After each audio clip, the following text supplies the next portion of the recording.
floor and put your hands on your knees and bounce.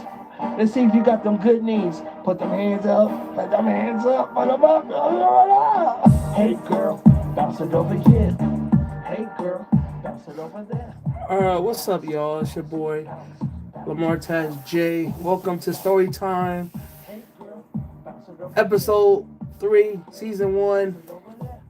I just had to come on here real quick. Man, I've been so busy, y'all, working on my new album that's dropped. I just dropped my new single, Bounce, Make You Go Bounce, and then I'm about to release my second single called Bummer that's gonna drop in a few hours. And I just been real busy, man, and I've been busy, but I definitely want to get back to story time with Lamar Taz J, episode 3, season 1. So my last episode left off at 16 to 24, so I'm doing 25 to 30. The time frame between 24 and 25, pretty much I was playing semi-pro football, and I was producing. I had like a group of girls I was producing, and then I was producing a girl group at the time. I was producing other artists at the time, and then turned 25, and I was living in the high desert. I'm living in the high desert, and high desert, which is California. If y'all don't know where that is, high desert is in California. The high desert is in California. Just to let y'all know. Playing football, producing, playing the drums for a church. No, I was playing piano for a church. I was playing piano for a church, and I ended up meeting the pastor and wife of the church that I was playing for, and they adopted me into the family as their godson. And so a whole year, 25 to 26, I'm living with my my new godparents and their kids, and living with their family, and the pastor and the wife and their kids and grandkids that was staying there. And so pretty much, I always had a studio with me everywhere I go. So they let me set up my studio in the garage. I had my own little space. I recorded in the garage. I had people come and record in the garage and stuff like that. Do you smoke? Yes, I do smoke. Yeah, I'm my lighter at? I do have a, I do, man, hold on. I gotta find my, I don't know what I did with my lighter. Oh, hold on. I do, have a session of the ganja. So I'm gonna go ahead and smoke the ganja to bring in the vibes.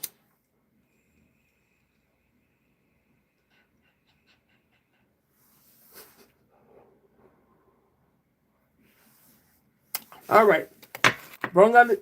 Truth Hunter, thank you for that. Shout outs to you. Shout out to everybody that's in here that just tapped in. I'm telling my episode 3 of telling my story. I got 2 hours to. I got 2 hours to live. Why do you have 2 hours to live? Why are you okay? You alright? You doing okay? Well, so whatever you got going on, I pray that it gets better.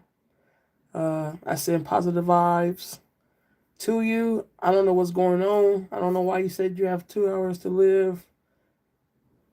I got 2 hours to live. I don't know why you said that. No? Is that not what you're saying? Are you saying you wait, I'm confused. Are you talking about going live? Or you got 2 hours to live? I'm confused. Now you saying no. I don't know. I'm confused. Whatever you just typed is not going through. If you just typed a message that wasn't held up as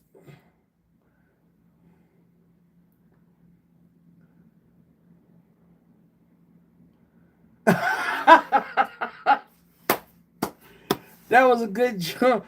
That was a good joke, man. Hey, that was a good one. That was a good one. You're the reason why. You're the reason they have double doors. Tamika Matthews. Tamika Matthews. I don't know what you're talking about. Double doors. I don't know. But anyway, but welcome to my live. I'm gonna get back to my story. Um, so like I was saying, I was playing piano for church. Met the kids. The pastor and wife made me the godson because I was the musician. I played piano for their church. So me and the daughter met, and after that, after that happened, um, I started like I said, I had brought my studio in the garage. I had people coming to record. I was doing my little side hustles, still working my regular job and all that stuff. So, you know, it's just what it was. So, I say about the time I turned 26, new season of semi-pro football. Um, I started playing football, and then I got a phone call that my grandmother passed away. My granny passed away, and so we went down to the funeral, and my godmom at the time, my auntie says, "Cousin, what you doing here?" Cousin, I was like, "That's crazy." So come to find out we cousins. So now I'm a godson slash cousin, whatever. So um, after that happened, after my granny passed away, it kind of took me to like a real deep depression because, like I said in season 1, episode 1, I lost my mom when I was 7 years old. So like now this is my mom's mom that passed away, and now I'm like, okay, what's going on with myself? So I had to try to like do something to keep my mind off of just losing my granny and all that stuff. So I got back into music, and started, still crump dancing, and I'm playing football and keeping my mind off of things. So then I decided I wanted to leave, like to get away from California, like as a whole. And I ended up moving to South Carolina, and I moved to South Carolina, and Columbia, South Carolina at that. And I just packed up everything. I packed up everything I owned, and I just left. I just moved and went to South Carolina, and Columbia, South Carolina. And I met a young lady out there, lived with her, and I wanted to pursue my career in producing and rapping. So now we get to the part where how Lamar Tazz came about. And as me being an artist, I'm telling you guys this story because so you guys can understand my music, and that's why I'm doing episodes this season. I only got 2 more episodes of this, so it's only like a 5 episode season. One of story time with Lamar Tazz. Like I said, thank you everybody that's coming to watch, listening. Please subscribe to my channel and go listen to my music, Lamar Tazz, on all platforms. And that's LamarTazzjay. That's my name. It's LamarTazzjay. Go look me up on all platforms. Go my Instagram, same name. My TikTok is Lamar Tazz Music.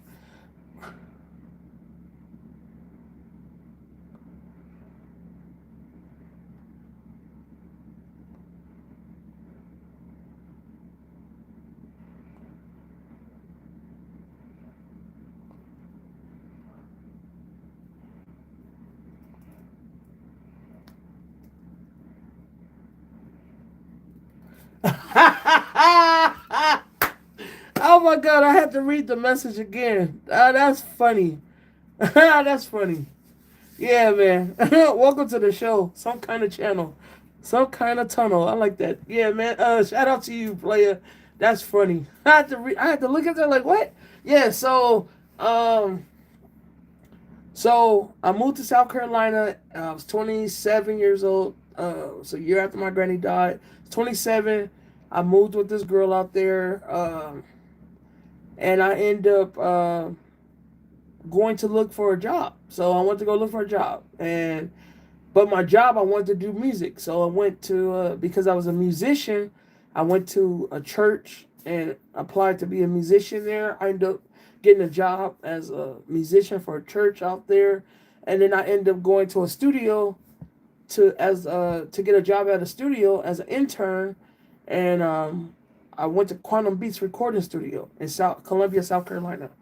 And that's where my career started. That's where it really started. Like, that's when I really got noticed and on the map, and everything else that happened in my career to make me who I am today. So I went in as a intern to Quantum Beats Recording Studio in Columbia, South Carolina, which is the metro city in South Carolina. And I met Knife Warner, I met DJ Khaled, I met some other major stars and people who do music there. Nadalak, DJ Prince Ice, and these are all legends from South Carolina and Florida. Berg 4.0, he go by DJ Break something. I forgot how you say his name, but I know. Shout out to him. I met him out there. He's from. I produced Lily Bad Bad. Man, I produced a whole lot of people in South Carolina. I mean, yeah, South Carolina. Like, I can't remember everybody's name, but I produced a lot of people out there. And so before I started producing all these people, I was an intern. I went in there and did my interview. I played some of my West Coast tracks, because I'm from the West Coast, so I played my tracks. And it didn't even take that long for them to say, "Oh yeah, this is the sound we're looking for." He's like, "How soon can you start?" I was like, "I can start right now." So they gave me my own little space where I could set up my computer and set up all my stuff, and they told me to come back the next day so they can make sure everything is set. And I came back the next day, and that's when I became an intern at Quantum Beats Recording Studio in South Carolina as a producer. And I was I'm from California, so they call me Cali producer. So I was a Cali producer in the South. You feel me? So I say the next day I come in, I start making beats. They taught me the down south style, how to use the 808s, how to use the hi-hats, how to make everything have that bounce to it. I learned how to mix my West Coast with down south and trap and blues and country and stuff like that. So I learned a lot from Quantum Beats Recording Studio on how to take my producing to the next level and stuff like that. So I made a few tracks and beats in South Carolina for major artists that's out there, and from Florida, and from Atlanta, and from Virginia. So I produced a whole lot of people because of them, from learning their style.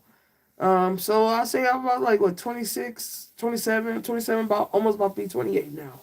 And yeah, I was 27. So I was 27, so yeah, I was about to be 28. So like, I'll say about 6 months of me being in South Carolina, I got I went to a event at Element Club in South Carolina, but it's not there no more. I think they tore it down. I don't think it's a club no more. But uh, I went there and I got introduced as a Cali producer. And I mean, when I say the love in that building was so that, I mean, I never felt love like that from the South, because I'm not from the South. I'm from the West Coast. So the feeling of being somewhere different and nobody knows you, and the type of love somebody gives you is genuine. You feel me? And the vibes was genuine. So not being from South Carolina, I felt welcome, and learning their style and learning the culture of the South. It really helped me to understand who I am as a black man. Helped me understand who I am as a musician, producer, and made me understand and to love music more, knowing that I'm in a whole different place than I've never been before. You feel me? So I met some real cool people. DJ Prince Ice, legend. He's a legend in South Carolina, and as a DJ, and he took me under his wing. He showed me how to DJ. He taught me how to DJ, my first club. I DJed my first club in South Carolina. I DJed my first party in South Carolina, and I even DJ for a stripper in South Carolina. So it was cool. I had it really opened my eyes to a lot of things with music because being a producer, musician, songwriter, um, and just getting the vibe of a different culture was beautiful for me, you know? So now I was like, I think I'm like 3 months of being in Columbia, South Carolina, and I started going to different like events. Like they have like how they do meet and greets. They had a lot of meet and greets, so I got invited to a lot of meet and greets every week. Every Monday and Tuesday, I'm going to a meet and greet, and man, when I say I felt like a superstar, and that's how I knew I was a superstar that day, is because as soon as I got out the car and walked to the door, man, I'm getting pictures getting took. I'm being put on videos.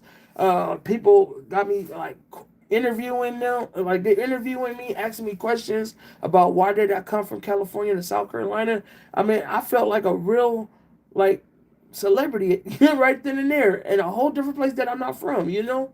And being from California, you know, that's kind of hard to get that type of status.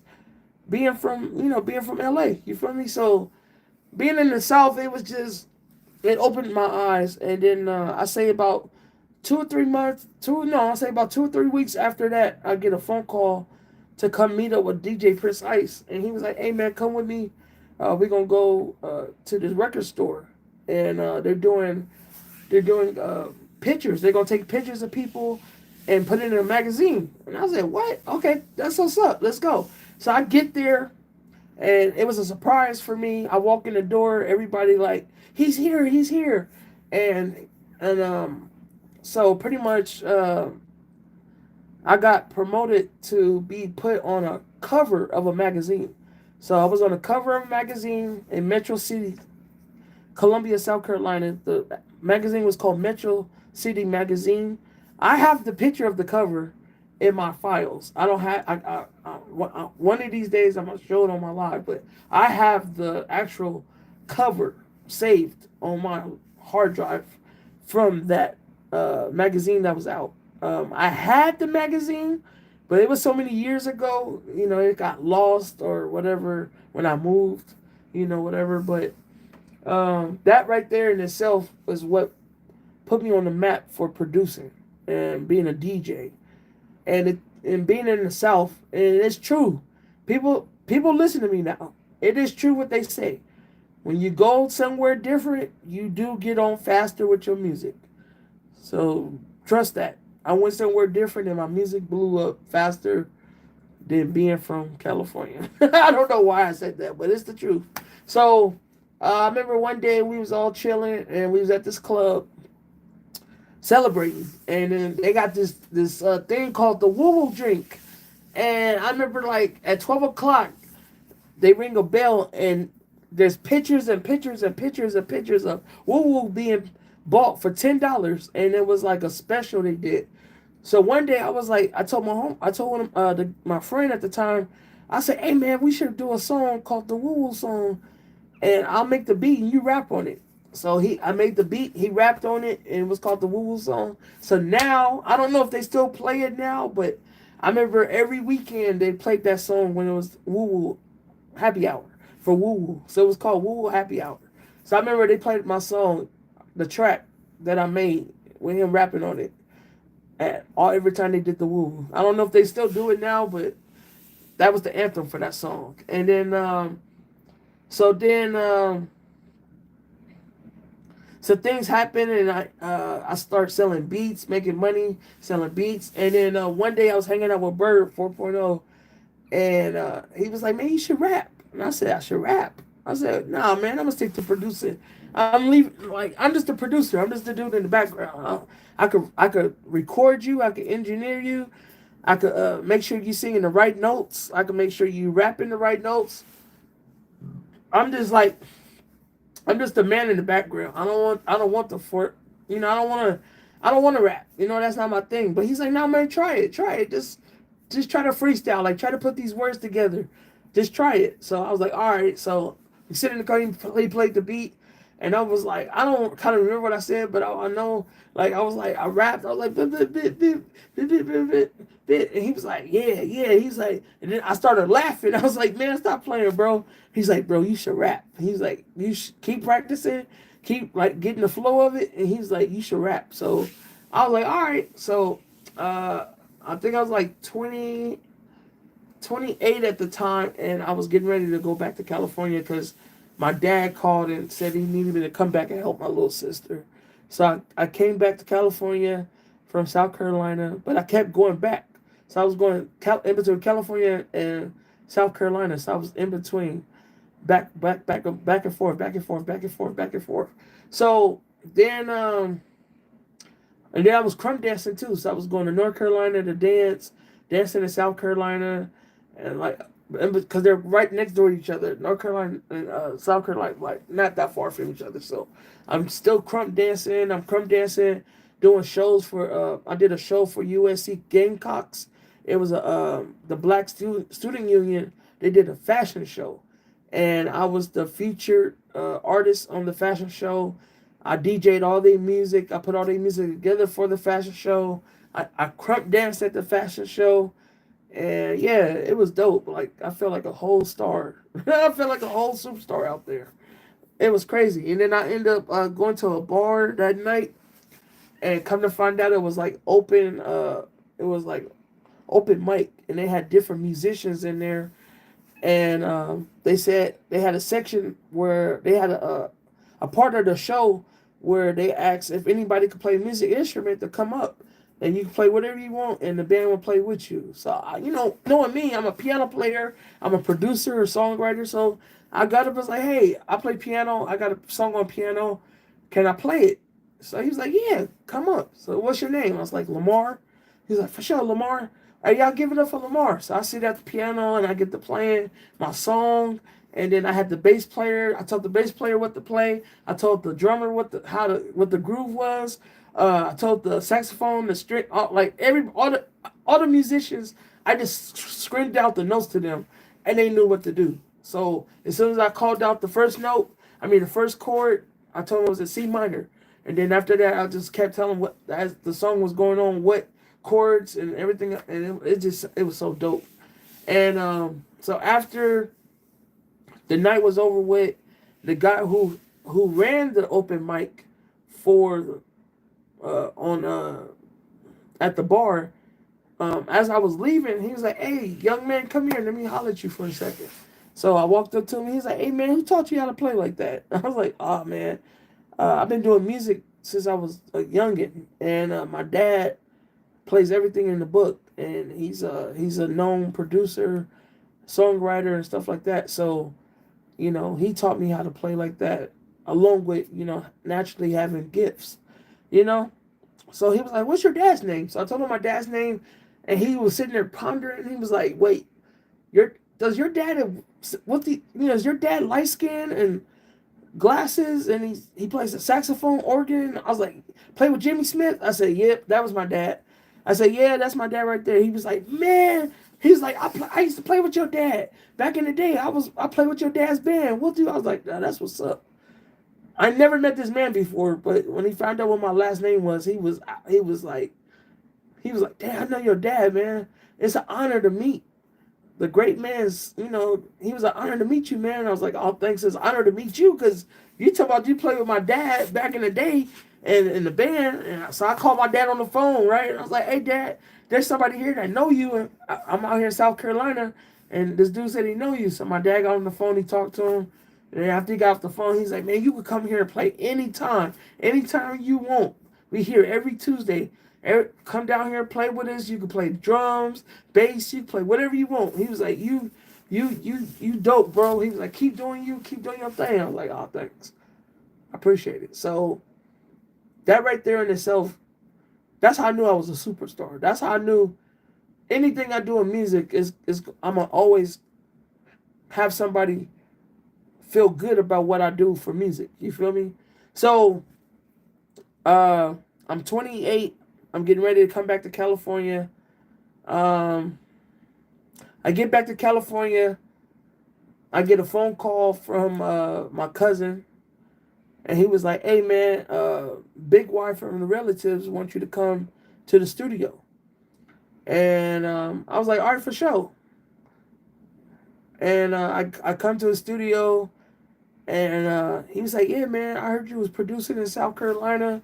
I heard through the grapevine, like you the producer to really like do your thing. So I want to see if you could help produce some tracks for this group that I'm putting together, and they need some tracks done for their mixtape." And you know, I was like, "Yeah, for sure, I'm down with that." So so I moved to LA. I moved back to LA. Um, I moved to the studio, and pretty much I lived at the studio for like 3 months because I was making tracks and stuff. And come to find out that the group that I was help producing for was called California Swag District. California Swag District is the group who came out with the song "Teach Me How to Dougie," and that song was played in the studio so much that it's crazy that I it's crazy when people play the song or ask for the song. I laugh, and they be like, "Why are you laughing?" I said, "Cause I was there when they made the song. I was there when they played that song back to back to back to back to back to back. I mean, that song was being played so much in the studio. I was like, I feel y'all the song, but god damn." But I know being an artist now, I understand why the song was being played over and over and over and over and over again, because as an artist, you gotta memorize the song. Even though you rap the song, you still gotta memorize the song. You still gotta make sure you saying every word right. So now I know that now, but back then I used to be like, "Damn, why they play this song so much?" But I was there when they made California Swag District made "Teach Me How to Dougie." I was in the studio when they made the song. And I was, like I said, I was one of the producers that was help producing tracks for their mixtape. So Big Y from the relatives asked me like, "Hey, can you take a song and redo it without getting in trouble for copyrights?" And I said, "Yeah, I know how to take a beat and sample it and make it sound like it's not the beat that was played. So when I said I could sample, he was thinking like I'm gonna go sample the actual song. No, what I mean by sample is I'm gonna take the song, I'm gonna listen to it, I'm gonna sit at the piano, and I'm gonna play it and dissect it and take out the good parts that makes it sound like the beat, and then I'm gonna make my own beat with it. So the track that I did was "Birthday Sex." He asked me to redo "Birthday Sex." So I took certain parts of "Birthday Sex" and I remade a beat with it, and that shit slapped. I mean, slapped. And it was on a mixtape. And I remember the next day. I remember YG walked in the next day, and it was funny. It's crazy because it's just funny how people, when I meet people or meet famous people, and then I tell people that I met them and they like not friends, but they the homies. Like when I mean by the homies, like they're like the homies. Like I know you, you know me. If we see each other, what's up, homie? What's up, bro? Whatever. Like, but it's not no like they're not my friends. I don't talk to these niggas every day, but when I say they the homies, they the homies. So YG walked in the studio as I was making a beat for California Swag District, and he walked in the studio and was like, "Hey man, what's your name?" And I said, "I'm DJ Sledge, Hammer on the Beats," because that was my DJ name and my producer name at the same time. So it was DJ Sledgehammer on the Beats, and it was also my DJ name was DJ Sledgehammer at the time. And so he was like, "Man," he was like, "that name sounds familiar," and he was like, "Was you making beats in the South?" And I said, "Yeah, I was making beats in South Carolina at Quantum Beats Recording Studio. He said, oh my God. He was like, bro. Well, he didn't say bro, but he was like, Blood, I heard of you before. And I was like, oh, really? I said, that's what's up. I said, well, who is you? Like, I don't know who you are, but you talking about you know who I am, but where are you? And he was like, oh, I'm YG, the rapper. And I was like, oh, okay, for sure. I was like, nice to meet you, bro.